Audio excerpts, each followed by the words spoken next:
दानव गुरु शुक्राचार्य के संबंध में काशी खंड, महाभारत जैसे ग्रंथों में कई कथाएं वर्णित हैं। शुक्राचार्य भृगु महर्षि के पुत्र थे। देवताओं के गुरु बृहस्पति अंगिरस के पुत्र थे। इन दोनों बालकों ने बाल्यकाल में कुछ समय तक अंगिरस के यहां विद्या प्राप्त की। आचार्य अंगिरस ने विद्या सिखाने में शुक्र के प्रति विशेष रुचि नहीं दिखाई। असंतुष्ट होकर शुक्र ने अंगिरस का आश्रम छोड़ दिया और गौतम आयष्य के यहां जाकर विद्यादान करने की प्रार्थना की। गौतम मुनि ने शुक्र को समझाया, बेटे, इस समस्त जगत के गुरु केवल ईश्वर ही हैं, इसलिए तुम उनकी आराधना करो। तुम्हें समस्त प्रकार की विद्याएं और गुण स्वतः प्राप्त होंगे। गौतम मुनि की सलाह पर शुक्र ने गौतमी तट पर पहुंचकर शिव जी का ध्यान किया। शिव जी ने प्रत्यक्ष होकर शुक्र को मृत संजीवनी विद्या का उपदेश दिया।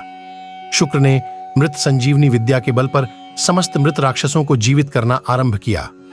परिणाम स्वरूप दानव अहंकार के वशीभूत हो देवताओं को यातनाएं देने लगे, क्योंकि देवता और दानवों में सहज ही जातिवैर था।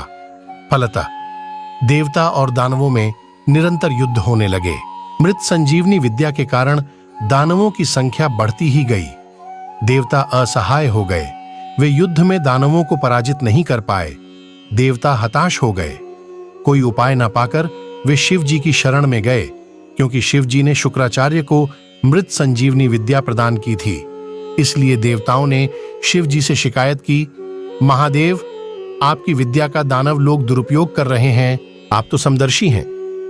शुक्राचार्य संजीवनी विद्या से मृत दानवों को जिलाकर हम पर भड़का रहे हैं। यही हालत रही तो हम कहीं के नहीं रह जाएंगे। कृपया आप हमारा उद्धार कीजिए। शुक्राचार्य द्वारा मृत संजीवनी विद्या का इस प्रकार अनुचित कार्य में उपयोग करना शिव जी को अच्छा न लगा। शिव जी क्रोध में आ गए और शुक्राचार्य को पकड़कर निगल डाला। इसके बाद शुक्राचार्य शिव जी की देह से शुक्ल कांति के रूप में बाहर आए और अपने निज रूप को प्राप्त किया। शुक्राचार्य के संबंध में एक और कथा इस प्रकार है।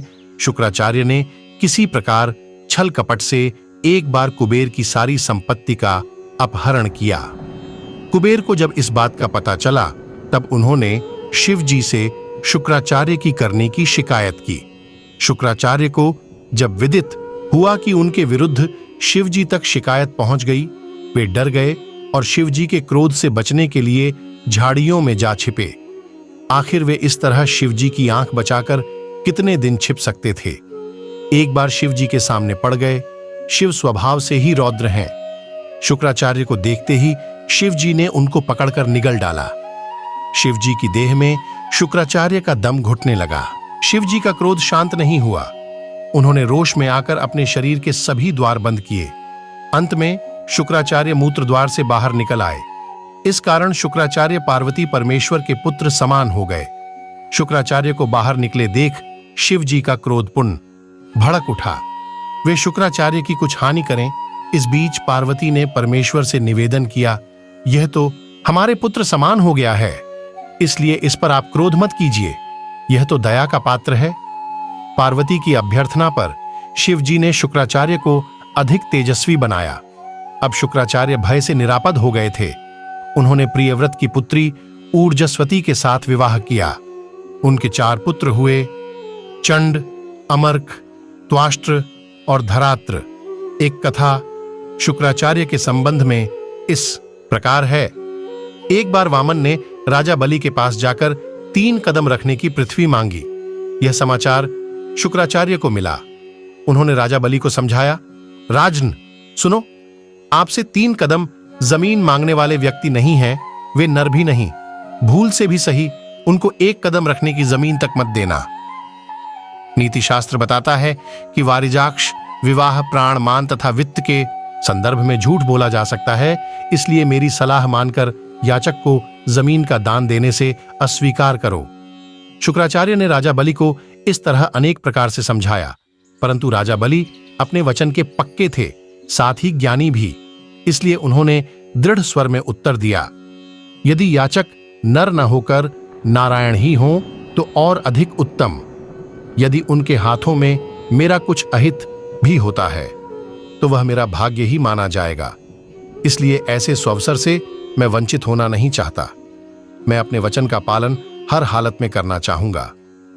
यह कहकर राजा बलि ने प्रसन्नतापूर्वक वामन को 3 कदम रखने की भूमि दान कर दी। इससे दानवार्च शुक्र चिंता में पड़ गए। उन्होंने संकल्प किया कि किसी प्रकार से राजा बलि का उपकार करना चाहिए। चाह विचार करके वे मक्खी का रूप धरकर कमंडल की टोंटी से जलधारा के गिरने से अटक गए। टोंटी से जल के न गिरते देख राजा बलि ने तीली लकीर कमंडल की टोंटी में घुसेड़ दिया। तीली मक्खी की आंख में चुभ गई और आंख छितर गई। परिणाम स्वरूप दानवाचार्य शुक्र काना बन गए। तब से दानवाचार्य काना शुक्राचार्य कहलाए।